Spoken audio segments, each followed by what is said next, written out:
దేవుని వాక్యమైన పరిశుద్ధ గ్రంథం బైబిల్లో నుండి యెహోషువ గ్రంథం 4వ అధ్యాయం. జనులందరూ యొర్దానును దాటుట తుదముట్టిన తర్వాత యెహోవా యెహోషువతో ఇలాగు సెలవిచ్చెను. ప్రతి గోత్రమునకు ఒక్కొక్క మనుషుని చొప్పున 12 మనుషులను ఏర్పరిచి యాజకుల కాళ్ళు నిలిచిన స్థలమున యొర్దాను నడుమ నుండి 12 రాళ్లను తీసి వాటిని యువతలకు తీసుకొని వచ్చి మీరు ఈ రాత్రి బస చేయు చోట వాటిని నిలవబెట్టుడని వారికి ఆజ్ఞాపించుము. కావున యెహోషువ ఇశ్రాయేలులతో సిద్ధపరిచిన 12 మనుషులను అనగా ప్రతి గోత్రమునకు ఒక్కొక్క మనుషుని పిలిపించి వారితో ఇట్లనెను. యొర్దాను నడమనున్న మీ దేవుడనే యెహోవా మందసము నెదుట దాటిపోయి ఇశ్రాయేలీయుల గోత్రముల లెక్క చొప్పున ప్రతి వాడును ఒక్కొక్క రాతిని తన భుజం మీద పెట్టుకుని తేవలేను.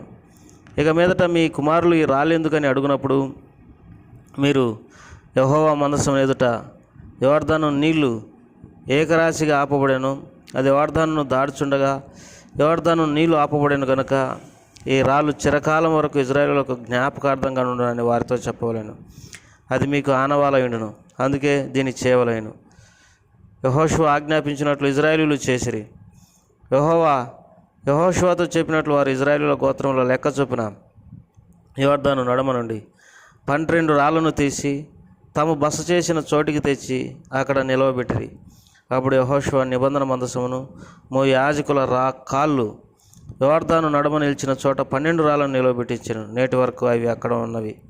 ప్రజలతో చెప్పవలెనని యెహోషువకు ఆజ్ఞాపించినదంతయు అనగా మోషే యెహోషువకు ఆజ్ఞాపించినదంతయు నెరవేరు వరకు యాజకుల మందసం యొర్దాను నడుమ నిలుచుండగా జనులు త్వరపడి దాటిరి.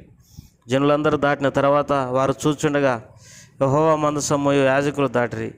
మరియు ఇశ్రాయేలీయులు చూచుండగా రూబేనీయులను గాదీయులను మనష్షే అర్ధగోత్రపు వారును మోషే వారితో చెప్పినట్లు యుద్ధ సన్నద్ధులై దాటిరి. సేనలో ఇంచుమించు 40,000 మంది యుద్ధ సన్నద్ధులై యుద్ధం చేయుటకు యెహోవా సన్నిధిని యెరికో మైదానమునకు దాటి వచ్చిరి. ఆ దినమున యెహోవా ఇశ్రాయేలులందరి కనులెదుట యెహోషువను గొప్ప చేసిన గనుక వారు మోషేను గౌరవించినట్లు అతని బతుకు దినములన్నిటినూ అతన్ని గౌరవపరచిరి. యెహోవా సాక్ష్యపు మందసము యాజకులకు యొర్దానులోండి యువతలికి రండి అని ఆజ్ఞాపించమని యెహోషువతో సెలవేగా యెహోషువ యొర్దాను నుండి ఎక్కి రండని ఆ యాజకులకు ఆజ్ఞాపించెను. యెహోవా నిబంధన మందసం యాజకులు యొర్దాను నడుమ నుండి ఎక్కి వచ్చినప్పుడు ఆ యాజకుల అరకాళ్ళు పొడి నేలను నిలవగానే యొర్దాను నీళ్లు వాటి చోటికి ఎప్పటి వలనే మరలి దాని గట్లన్నిటి మీద పొర్లిపారెను. మొదటి నెల 10వ తేదీన జనులు యొర్దానులో నుండి ఎక్కి వచ్చి యెరికో తూర్పు ప్రాంతమందలి గిల్గాలులో దిగగా వారు యొర్దానులో నుండి తెచ్చిన 12 రాళ్లను యెహోషువ గిల్గాలులో నిలవబెట్టించి ఇశ్రాయేలీయులతో ఇట్లనెను. రాబో కాలమున మీ సంతతి వారు ఈ రాళ్ళెందుకని తమ తండ్రులను అడుగుదురు కదా. అప్పుడు మీరు ఇశ్రాయేలీయులు ఆరిన నేల మీద యొర్దానును దాటిరి. ఎట్లనగా యెహోవా బాహు బలమైనదని భూనివాసులందరూ తెలుసుకున్నట్టుకు వీరు ఎల్లప్పుడూ మీ దేవుడైన యెహోవా యందు భయభక్తులు నిలుపుటకు మేము దాటు వరకు మీ దేవుడైన యెహోవా తానే మా ఎదుట ఎర్ర సముద్రం ఎండజేసినట్లు మీరు దాటు వరకు మీ ఎదుట యొర్దాను నీళ్ళను ఎండజేసినని చెప్పి సంగతి వారికి తెలియపరచెను. ప్రభు సాయం కొరకు ఇచ్చిన ప్రార్థన చేసుకుంటాం. ప్రేమగల తండ్రి, దయగల ప్రభా, మీకెంతో వందనాలు, స్తోత్రములు. యెహోషువ గ్రంథం 4వ అధ్యాయాన్ని చదువుకోవడానికి మీరు సహాయపడినందుకు స్తోత్రములు. యొర్దానును నది ఏ రీతిగా మరి నీళ్లు యొర్దాను నదిలో ఉన్నటువంటి నీళ్లు రాశిగా నిలబడడం ద్వారా ఇశ్రాయేలీయులు యొర్దాను నదిని దాటి ఆరిన నేల మీద ఏ రీతిగా వచ్చినారో ఈ సంగతులు మేము తెలుసుకోవడానికి సాయం చేయమని యేసు వారి నామం పేరట అడిగి వేడుకుంటున్నాం తండ్రి. ప్రియమైనటువంటి సోదరి సోదరులారా, వారు ఐగుప్తు దేశం నుండి బయలుదేరి 40 సంవత్సరముల అరణ్యంలో ప్రయాణం చేసి ఇప్పుడు యొర్దానును దాటి కానాను దేశంలో ప్రవేశిస్తుంటున్నారు. కాబట్టి వారు లోక సంబంధమైన జీవితానికి వారు స్వస్తి చెప్పి కానాను దేశం అనగా వాగ్దానం చేసినటువంటి దేశం, పాలు తేనెలు ప్రవహించే దేశం, దేవుని కనుదృష్టి సంవత్సరాది మొదలుకొని సంవత్సరాంతం వరకు ఉండేటటువంటి దేశానికి వారు మరి బయలుదేరి అడుగుపెట్టినారు. ఇప్పుడు యొర్దాను నీళ్లు ఆరిపోయినట్టుగా మనం దేవుని వాక్యంలో చదువుకున్నాం. యాజకుల కాళ్ళు నిలిచిన స్థలమున, అనగా యాజకులు యోర్దాను నదిలో తమ కాళ్ళు పెట్టగానే మరి పైనుండి పారు నీళ్లు సారెతాను వద్ద ఆదామను పురమునకు దగ్గర ఏకరాశిగా నిలిచాను. ఏకరాశిగా నిలవడం మనం ఎక్కడైనా గమనించగలం. ఆ నీళ్లను ఏకరాశిగా నిలవడం. లవణ సముద్రమును అరాబా సముద్రమునకు పారునవి బొత్తుగా ఆపబడెను. కాబట్టి జనులు యోర్దాను దాటు వరకు నీళ్లు రాశిగా నిలపబడుతూ వచ్చినాయి, దూరంగా రాశిగా నిలపబడుతూ వచ్చినాయి. దేవుడు కూడా ఏమంటాడంటే, మీరు యోర్దాను నదిలో నుండి 12 రాళ్లను తీసుకొని మీరు బస చేయు స్థలమున వాటిని ఏకరాశిగా ఉంచండి, లేకపోతే ఒక చోట ఉంచండి అని దేవుడు యెహోషువకు చెప్పినాడు. దేనికనంటే అవి జ్ఞాపకార్థంగా ఉన్నట్లు, అవి మీకు ఆనవాలయుండును. చాలాసార్లు మనము దేవుడు మన ఇంట్లో చేసినటువంటి అనేక గొప్ప కార్యాలు మనకు గుర్తు లేకుండా పోతూ ఉంటాయి. కానీ ఏదన్నా ఆనవాళ్ళు చూసినప్పుడు మరి అక్కడ మనకు గుర్తుకొస్తాయి. కాబట్టి ఆ 12 రాళ్లను మీరు బస్సు మరి ఆ స్థలమున ఉంచమని చెప్పినాడు. యెహోషువ కూడా ఎక్కడైతే యాజకులు కాలు నిలిపినారో అక్కడ 12 రాళ్లను యోర్దాను నదిలో ఉంచమని చెప్పినాడు. అవి నేటి వరకు ఉన్నాయని దేవుని వాక్యంలో రాయబడింది. ఇవన్నీ ఎందుకు ముంచినాడనంటే దేవుని యొక్క బాహు ఎంత బలమైనదో మరి భూనివాసులందరూ తెలుసుకోవడానికి, ఆయన ఎందు భయభక్తులు నిలిపి ఉండడానికి, ఆయన కార్యాలను మరి ఎరగడానికి, మరి ఆనవాలుగా ఉండడానికి వాటిని అక్కడ నిలబెట్టినాడు. అంతేకాదు గిల్గాలులో కూడా మరి 12 రాళ్లను వారు అక్కడ ఉంచినారు. 20 వచనం, వారు యోర్దానులో నుండి తెచ్చిన 12 రాళ్లను యెహోషువ గిల్గాలులో నిలవబెట్టించినారు.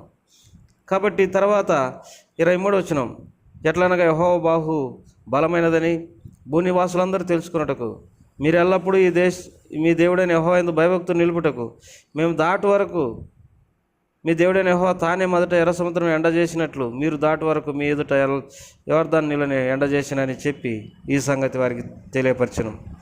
ఇక్కడ 2 సార్ల నీళ్లు మరి ఎండిపోయినాయి. ఒకటి ఎర్ర సముద్రం, ఆడ నీళ్లు అటువైపు ఇటువైపు వారికి రాశిగా నిలబడినది. అది ఐగుప్తులో నుండి వచ్చినటువంటి ఇజ్రాయేలీలు దాటి వరకు అట్లే ఉంటూ వచ్చింది. ఇప్పుడు ఐగుప్తులో నుండి వచ్చినటువంటి అనేకులు అరణ్యంలో చనిపోతూ వచ్చినారు. అయితే ఇప్పుడు వారి పిల్లలు ఈ యోర్దాను నదిని దాటినాడు. ఈ సమయంలో కూడా నీళ్ళని ఎండ చేసినాడు. ఇది గుర్తుగా ఉండడానికి. ప్రియమైనటువంటి వారలారా, ఇక్కడ ఒక మాట ఉంది, యెహోవా బాహు ఎంత బలమైనదో తెలుసుకోవడానికి. భూనివాసులందరూ నిజమే, గొప్ప దేవుడు యేసుక్రీస్తు ప్రభువారు జీవంగల దేవుడు, భూమి ఆకాశములను సృష్టించినటువంటి సృష్టికర్త, బైబిల్లో లెక్కలేనన్ని అద్భుత కార్యములు చేయవాడు అని దేవుని వాక్యంలో రాయబడింది. ఆయన ఎన్నో అద్భుత కార్యములు, కార్యములు చేసినటువంటి దేవుడు. ఆయన బాహు ఎంతో బలమైనటువంటిది. భూమిని ఆకాశం అందులో ఉన్న సమస్తాన్ని సృజించినటువంటి సృష్టికర్త. ప్రియమైనటువంటి వారలారా, బైబిల్ ముఖ్యంగా మానవులకు తెలియజేసేటటువంటి విషయం ఏంటంటే, ఆ అద్భుత కార్యములు చేసే దేవుని, ఆశ్చర్యకార్యములు చేసే దేవుని, భూమి ఆకాశమును సృష్టించినటువంటి జీవంగల దేవుణ్ణి, ఆ సర్వాధికారి అయినటువంటి దేవుణ్ణి, మేలు చేసే దేవుణ్ణి, ఆశీర్వదించే దేవుని ప్రజలందరూ తెలుసుకొని దీవించబడాలని. అంతేగాని విగ్రహాలకు మొక్కి, మాయకు మొక్కి నష్టపడి కుటుంబాలుగా శాపగ్రస్తమైపోయి రోగాల పాలై సమాధానం లేని స్థితికి గురైపోయి నశించిపోవాలనేది దేవుని యొక్క ఉద్దేశం కానే కాదు. ఆ గొప్ప దేవుడు ఎర్ర సముద్రమును పాయలుగా చేసినాడు, యోర్దానును ఆరిన నేలగా చేసి ఇజ్రాయెల్ను బయటికి తీసుకొచ్చినాడు. వారి ఎదుట కానాను దేశస్తులందరినీ వెళ్ళగొట్టినాడు. వారికి వాగ్దానం చేసిన దేశంలో స్వతంత్రింపజేసుకున్నాడు. ప్రియులారా, ఎన్ని అద్భుత కార్యాలు బైబిల్లో రాయబడుతున్నాయి. దేవుని వాక్యంలో మహిమ కలిగినటువంటి దేవుడు అబ్రహామునకు ప్రత్యక్షమైనని దేవుని వాక్యంలో రాయబడింది. నువ్వు నమ్మిన యెడల దేవుని మహిమ చూసేదమని దేవుని వాక్యంలో రాయబడింది. నీ జీవితంలో, నా జీవితంలో ఉన్న కొరతలు, ఇబ్బందులు, సమస్యలన్నీ తొలగిపోయి మనం సంతృష్టి సహితమైనటువంటి దైవభక్తిని చేయడానికి కావాల్సినంత కృప దేవుడు అనుగ్రహిస్తాడు. కనుకనే మరి నీవు ఆయన యందు విశ్వాసం ఉంచాలా, ఆయన కార్యాలయందులో విశ్వాసం ఉంచాలి. లెక్కలేనటువంటి అద్భుత కార్యాలు చేసే దేవుని యందు విశ్వాసం ఉంచి మేలు పొందవలనని, దానికంటే ముందుగా పాపమును, దోషమును, అపరాధములన్నింటిని ఒప్పుకొని పవిత్రపరచబడవలనని ప్రభు పేరట మనవి చేస్తుంటున్నాం. ప్రభు నీకు అటువంటి కృప దయచేయను ప్రార్థన చేసుకుంటాం. ప్రేమగల తండ్రి, దయగల ప్రభు, నీకు ఎంత వందనాలు, స్తోత్రములు. ఈ సమయంలో నేను స్తుతిస్తూ ఆరాధిస్తుంటున్నాం.